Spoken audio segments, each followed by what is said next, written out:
आगे हमारे पास जो क्लासिफिकेशन है वो आपका है डायरेक्शन के आधार पर कि किस दिशा में मैसेज जा रहा है, किस दिशा में कम्युनिकेशन आगे बढ़ रहा है।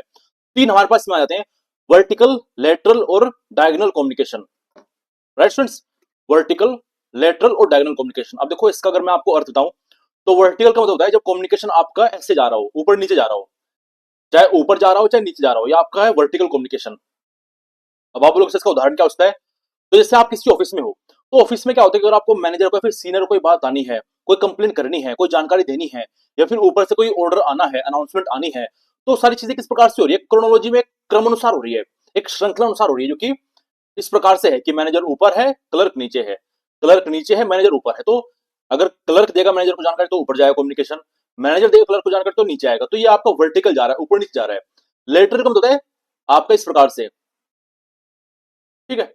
अब ये क्या है कि जब एक ही पद के लोग आपस में बात कर रहे हो, जैसे बैंक में क्लर्क लोग हैं, क्लर्क सब बात कर रहे हैं आपस में, तो क्या है, एक ही पद पर है तो सब बात कर रहे हैं आपस में, तो ये आपका लेटरल हो गया। अब डायगोनल क्या होता है, तो डायगोनल का मतलब अगर हम देखने बैठे तो डायगोनल इस प्रकार से होता है आपका तिरछा। जैसे आप देखते हो ना कि एक स्क्वायर है आपके पास, तो स्क्वायर में जब इस प्रकार से ड्रॉ करते हो इसे हम कहते हैं डायगोनल। तो बस यही वो डायगोनल होता है। अब आप लोग से इसका मतलब क्या हुआ, ऐसे तिरछा कौन कम्युनिकेशन करता है, तो करते हैं कैसे, तो मैं आपको उदाहरण देता हूं इसका। कि मान लीजिए एक संस्था है, ये मान लीजिए एक डिपार्टमेंट है, ये मैनेजर है, ये क्लर्क है, ये नीचे वाला क्लर्क है, और ये दूसरा डिपार्टमेंट है, ये इसके नीचे क्लर्क है, ये इसके भी नीचे क्लर्क है। अब कायदे से क्या होता है, कायदे से ये होता है किसी भी डिपार्टमेंट में कि मान लीजिए अगर इस डिपार्टमेंट को इसको कुछ जानकारी देनी तो कैसे देना, कैसे देगा, तो ऐसे होता है कि ये जानकारी इसको देगा, ये जानकारी इसको देगा, फिर ये जानकारी इसको देगा, फिर ये जानकारी नीचे देगा, ऐसे जाएगा।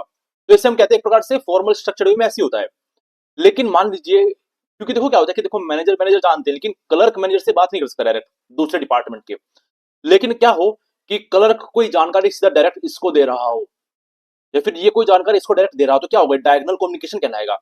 आमतौर पर ये देखने को नहीं मिलता है, लेकिन इसका फायदा ये होता है कि इतना जो प्रोसेस हमने देखा है कि यहाँ से जानकारी जा रही है, फिर यहाँ से यहाँ, इससे बेहतर तो यहाँ से यहाँ चली गई और सीधा जानकारी का आदान प्रदान हो गया और जानकारी एकदम से पहुंच गई उसके पास। जैसे आप यहाँ पर देख पा रहे हो कि पहला हॉरिजॉन्टल कम्युनिकेशन है कि तीन बंदे बात कर रहे हैं आपस में, एक ही पद पर है। देखिए स्टूडेंट्स, अगर कोई चीज ऐसी दिखाई जा रही है ना, तो क्या मान लीजिए कि एक पद पर है, वो एक ही लेवल पर है, और ऐसे दिखाई जा रही है मतलब लेवल अलग अलग है, तो वो ये हॉरिजॉन्टल कम्युनिकेशन इस प्रकार से होता है। वर्टिकल इस प्रकार से होता है कि ऊपर से कोई मैसेज आया या फिर नीचे से कोई मैसेज गया, कंप्लेन गई। डायगोनल में क्या होता है कि देखो ये मान लीजिए कोई यूनिवर्सिटी है, ये वाइस चांसलर है यहाँ पर, ये एक डिपार्टमेंट है, ये एक डिपार्टमेंट है, एक डिपार्टमेंट है। अब कायदे से क्या होता है, कोई भी जानकारी अगर यहाँ से आ जाएगी तो कैसे जाएगी, यहाँ से घूमते हुए यहाँ पर जाती है ना। अगर इस व्यक्ति को किसी और डिपार्टमेंट के एचओडी से कुछ कहना है तो पहले वो अपने एचओडी से बताएगा, फिर वो एचओडी दूसरे एचओडी से बात करेगा, ऐसे होती है बातें। लेकिन अगर ये डायरेक्ट किसी और डिपार्टमेंट के एचओडी से बात कर रहा है किसी जानकारी के रिगार्डिंग, तो कहलाता है डायगोनल कम्युनिकेशन। राइट स्टूडेंट्स, जैसे यहाँ पर लिखा हुआ है, वर्टिकल कम्युनिकेशन में क्या होता है, जानकारी का आदान प्रदान ऊपर की तरफ फिर नीचे की तरफ होता है किसी भी संस्था में। जैसे ऊपर से नीचे होता है या फिर नीचे से ऊपर हमें देखने को मिल जाता है यहाँ पर।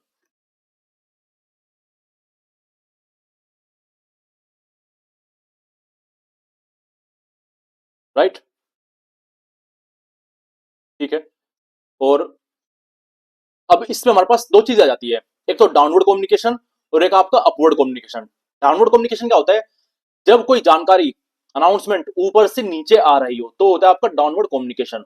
और अधिकतर कैसे कब देखने को मिलता है ऐसा, जब कोई मैनेजर या फिर अपर मैनेजमेंट नीचे वाले अधिकारियों से, क्लर्कों से या फिर लोगों से बात कर रहा होता है, जानकारी दे रहा होता है, तो जानकारी का जो फैलाव है वो ऊपर से नीचे की तरफ हो रहा है, तो उससे कहते हैं डाउनवर्ड कम्युनिकेशन।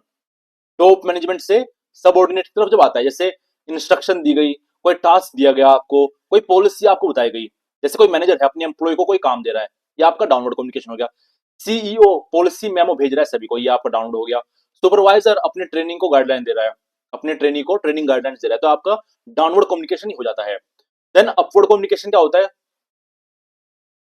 ये होता है नीचे से ऊपर जाने वाला, जब कोई नीचे का अधिकारी ऊपरले अधिकारी को जानकारी दे रहा होता है, कंप्लेन कर रहा होता है, क्लर्क मैनेजर को बात बता रहा होता है, फ्रॉम सबऑर्डिनेट टू सुपरवाइजर या फिर सुपीरियर्स। अक्सर ये होता है फीडबैक के लिए, रिपोर्ट देने के लिए, कोई कंप्लेन दाखिल करने के लिए, फिर रिक्वेस्ट हेल्प करने के लिए। एग्जांपल, कोई एम्प्लॉय है वो मंथली परफॉर्मेंस रिपोर्ट दे रहा है अपने मैनेजर को, ठीक है, स्टाफ सजेशन दे रहे हैं मैनेजमेंट को, कंप्लेन दे रहे हैं एचआर को, तो ये सारा क्या है, अपवर्ड है, नीचे से ऊपर जाने वाली बातें यहाँ पर हो रही है।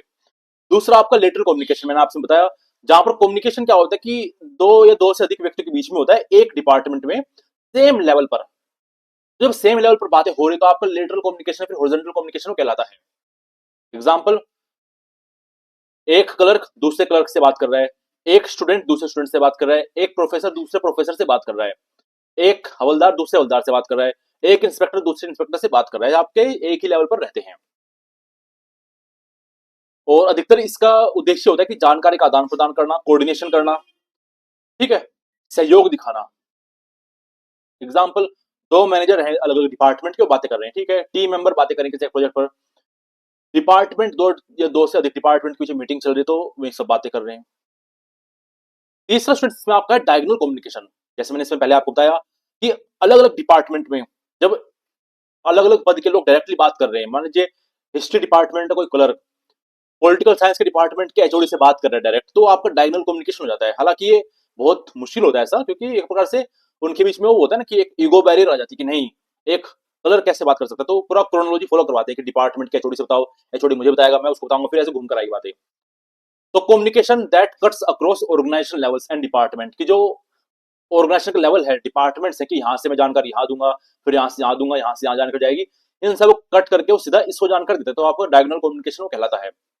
जहां पर कम्युनिकेशन कब हो रहा है, दो अलग अलग लेवल के बीच में जब कम्युनिकेशन होता है अलग अलग डिपार्टमेंट में, अलग अलग फील्ड में, तब जाकर आपको डायगोनल कम्युनिकेशन कहलाता है। इसका फायदा होता है स्टूडेंट्स की, एक तो काफी तेजी से काम हो जाता है। तेजी से कैसे, कि मान लीजिए आज मैंने मतलब किसी क्लर्क ने ऊपर रिपोर्ट भेजी, ये कल एचओडी को भेजेगा, एचओडी आया नहीं आया पता नहीं, जब वो आएगा 3-4 दिन बाद फिर वो दूसरे एचओडी को भेजेगा, फिर ये आया नहीं आया पता नहीं, फिर जब ये आएगा ये इसको भेजेगा, फिर ये आया नहीं आया, फिर ये ऐसे ऐसे करके कोई बीच में भूल गया तो फिर लेट हो जाएगा। लेकिन अगर इससे बात करेगा तो काफी जल्दी काम हो जाएगा ये, तो स्पीड ऑफ कम्युनिकेशन। देन इससे क्या होता है कि एक प्रकार से कोऑर्डिनेशन और बेहतर होता है, क्योंकि देखो इतने सारे जब चैनल्स बीच में आ जाएंगे, इतने सारे लोग बीच में आ जाएंगे, तो क्या होता है कि मैसेज डिस्टोर्ट होने की संभावना बढ़ जाती है ना, मैसेज में घपलोबाजी होने की संभावना बढ़ जाती है। तो इसलिए क्या होता है कि कोशिश ये रहती है कि अगर डायगोनल कम्युनिकेशन हो तो सबसे बेहतर रहता है, राइट। जैसे जैसे अगर आप बैंक में देखो ना स्टूडेंट्स, तो बैंक में क्या होता है कि जैसे मैनेजर है, ये दूसरे ब्रांच का मैनेजर है, तीसरे ब्रांच का मैनेजर है, और इन तीनों का जोनल ऑफिस है यहाँ पर, और यहाँ पर बैठते हैं इनकी एचआर या फिर जोनल ऑफिसर बैठते हैं। ये मैनेजर है, ये क्लर्क है, ये भी क्लर्क है, ये क्लर्क है। अधिकतर बैंकों में देखने को मिलता है कि जो क्लर्क होते हैं ना, डायरेक्टली यहाँ पर बात नहीं कर सकते, डायरेक्टली एचआर से बात नहीं कर सकते। सोचो अगर उन्हें कोई बात करनी है तो कैसे करेंगे, पहले अपने मैनेजर को बताएंगे, मैनेजर इनको बताएगा, एचओ इनको, एचआर को, फिर एचआर इनको बताएगी, फिर क्लर्क को बताएंगे। सोचो किस प्रकार से होता है यहाँ पर। अगर यहाँ से यहाँ के क्लर्क को यहाँ के मैनेजर से बात करें तो क्या होगा, ये मैनेजर से बात करेगा, फिर ये यहाँ पर बात करेगा, फिर ये बताएगा, फिर ऐसे आएगा घूमकर, ये पंचायत यहाँ पर होती है। इससे क्या होता है कि एक प्रकार से काफी डिले हो जाता है, ईगो क्लैश होती है, बातें फैल जाती हैं। मान लीजिए अगर इस व्यक्ति को ऐसी कंप्लेन करनी है इसको, तो क्या करेगा, क्या इसको कंप्लेन लेटर देगा वो कि मैनेजर की कंप्लेन कर रहा हूँ, तो भाई फाड़ के फेंक देगा, बोले भाई तुम क्या कर रहे हो ये। तो ऐसे में क्या कि ये उत्पीड़ित होता है, फिर ये अच्छा ये कि ये सीधा डायरेक्ट इससे बात भी कर सके, राइट। तो इस प्रकार से चीजें यहाँ पर होती है स्टूडेंट्स। अब ये फिर से आपका टेबल है, देखो ये टेबल आपके लिए काफी महत्वपूर्ण है। अगर आप नोट्स बना रहे हो साथ साथ, तो आप ये टेबल अगर बना लोगे ना सीधा, तो आपका एक टॉपिक कंप्लीट हो जाएगा। जैसे vertical communication, top to bottom, कोई काम देना, मैनेजर एम्प्लॉय को दे रहा है। वर्टिकल कम्युनिकेशन अपवर्ड में क्या होता है, बॉटम टू टॉप होता है, आपका फीडबैक रिपोर्टिंग देना, एम्प्लॉय से बॉस की तरफ जाना। लेटरल सेम लेवल पर होता है, मैनेजर मैनेजर बात कर रहे हैं। डायगोनल में क्या होता है, अलग अलग लेवल पर अलग अलग डिपार्टमेंट बातें हो रही है, जैसे एचआर सीधा इंजीनियर से बात कर रहा है, एचआर सीधा क्लर्क से बात कर रहा है। ये सारा आपका डायगोनल में आ जाता है।